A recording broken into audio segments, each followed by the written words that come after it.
ખૂબ સરસ વાત મેં પુરુષોરીઓ પાસે વડીલો પાસે સાંભળેલી આ વાત છે. જૂનો જમાનો, જૂના જમાનામાં એક નગરનો એક રાજમહેલ, રાજમહેલને એક રાજકુમારી, રૂપના આભરણ જેવી દીકરી, બહુ રૂપ સુંદર દીકરી, ઉષાને જુવાની હજી આવતી થી લજાતી ખુમારી, જરી આવતી થી પિતા આંગણે માતને પ્રાણ પ્યારી, કળા હોળવંતી હતી એ કુમારી, છૂટા કેસ કાળા હુવાળા રૂપા નો ઇન્ડિયા નો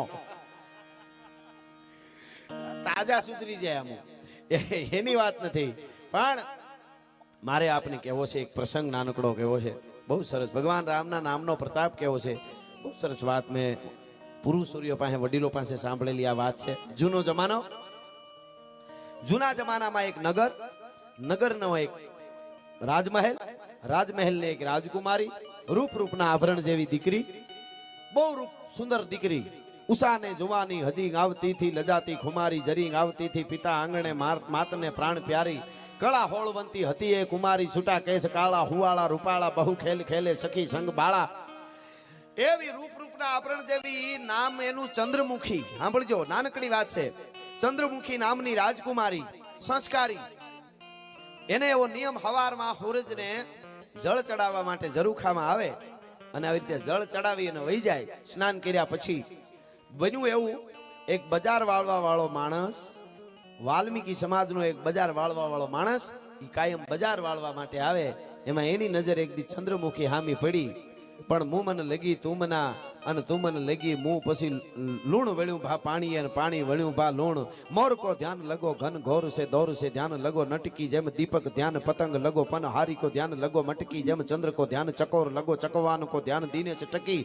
મીન મનોજલ ધ્યાન સો સાગર પંથ પ્રભીન રહ્યો અટકી. એની નજર લાગી ગઈ, આવું રૂપ એને ક્યાંય જોયેલું નહીં, અને એવો રૂપમાં અંજાઈ ગયો. પોતાના લગ્ન થઈ ગયા હતા એ જુવાનના, બજાર વાળવાળો હતો એના, પણ એને એમ થઈ ગયું કે આવું રૂપ, અને એક અંદરથી એવું એમ નીમ લેવાઈ ગયું, હવે હું કાયમ બજાર વાળવા માટે આવું, ચંદ્રમુખીનું મોઢું જોઉં તો જ હું બજાર વાળું અને કામ કરું અને પાણીએ પીવું કે ખાઉં. જેથી મોઢું જોવા ન મળે તેથી ખાવાનું નહીં, બસ એવો એને પ્રેમ. હવે થયું એવું કે ચંદ્રમુખીને ખબર નથી, એ તો જળ ચડાવીને વહી જાય. જુવાનને લાગી ગઈ ભાઈ, અને બન્યું એવું, એક દી, બે દી, 5 દી, 6 મહિના, 6 મહિના પૂરા થયા. એમાં એક દી એવું બન્યું, ચંદ્રમુખીની તબિયત બરાબર નહીં હોય, ખબર નહીં, ચંદ્રમુખી ઝરૂખામાં આવે નહીં. આ બજાર વાળતો વાળતો આમ જાય આમ જાય આમ જાય, જોવે કામમાં ધ્યાન લાગે નહીં. બપોર સુધી રાહ જોઈ, ચંદ્રમુખી નીકળ્યા નહીં. જે કાંઈ હાવરણા નતું એ નાખી અને પોતાના ઘરે જાય છે, ખૂણામાં બેહીન ડળક ડળક આહુડે રોવા માંડાણો. સ્ફટિકની માળા તૂટી ગયો ને એક એક મોતીડું ધરતી માથે પડે, એમ આહુડા પડે છે. તમને શું થયું? એની અર્ધાંગના એમની પત્ની પૂછે છે, તમને શું થયું? તમને કોઈ કાંઈ કીધું? કોઈ માર્યું કે? કાંઈ નથી થયું. હું તને કહીશ તો તને બહુ દુઃખ થશે. જે હોય, હું તમારી અર્ધાંગના છું, મને કયો, હું તમારા ભેગી છું, કે તો મને માફ કરજે. હું ચંદ્રમુખીને પ્રેમ કરું છું, ચાહું છું, અને એનું મોઢું મારો શુદ્ધ પ્રેમ છે. મને ખબર છે એ ચંદ્રમુખી રાજકુમારી છે, હું એને નજીકે ન જઈ શકું, પણ બસ એનું મોઢું ન જોઉં તો હું ખાઉં નહીં, પાણી ન પીવું. આ ચંદ્રમુખી બપોર સુધી આવીને એનું મોઢું ન જોયું, એટલે હવે મારે જીવવું નથી, અંજળનો ત્યાગ કરી દેવો છે. અને ઓલી બાઈ, ગરીબ બાઈ, એને એમ થયું કે હા હા, જીવતા જોગીએ ભલા. અંદર દુઃખ તો બહુ થયું, પણ છતાં એમ થયું કે જીવતા જોગીએ ભલા. મિત્રો, અર્ધાંગના કેવી હોય, એ બાઈ, એ યુવાનની પત્ની ત્યાંથી નીકળી જાય છે, તમે અહીંયા જ રહેજો, હું આવું છું, ચંદ્રમુખી પાસે જાઉં છું.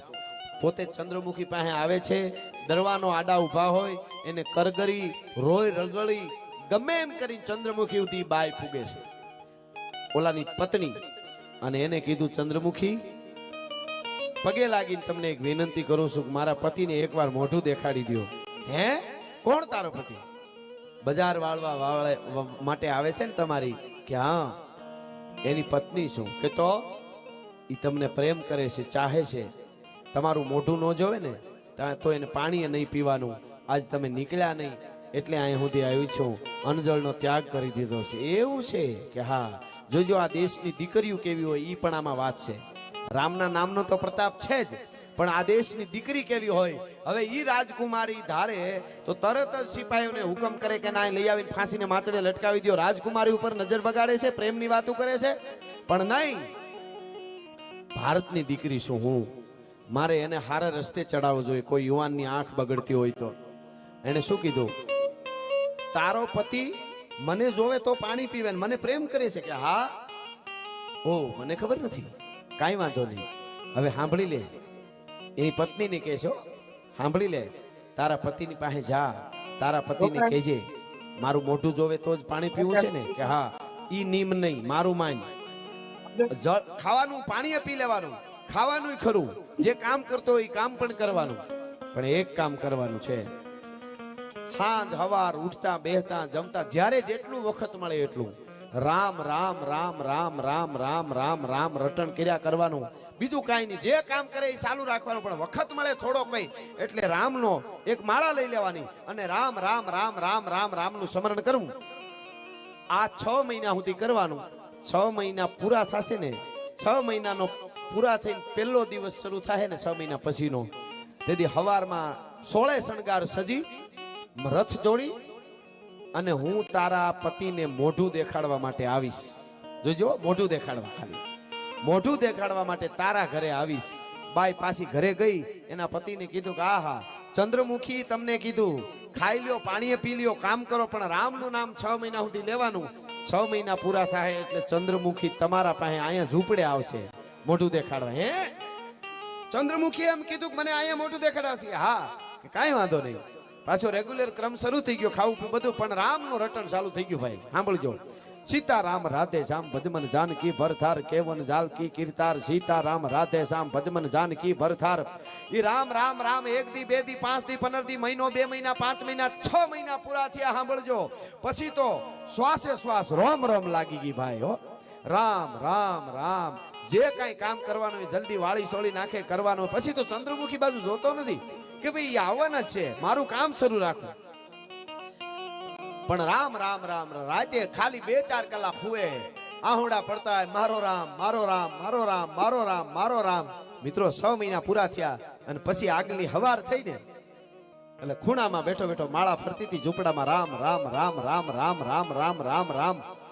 એમાં ઓસિંતાની બગી આવી, રથ આવ્યો અને એની પત્ની ફળિયામાં વાળતી છે, કાં કરતી છે, જોઈ ગઈ. આહા, આ તો ચંદ્રમુખી 16 શણગાર સજીને આવ્યા. રાજકુમારી હળી કાઢ્યો, એ જુઓ છો, તમને ખબર છે, જુઓ તો ખરા, ચંદ્રમુખી હાસીને આવ્યા તમને મોઢું દેખાડવા.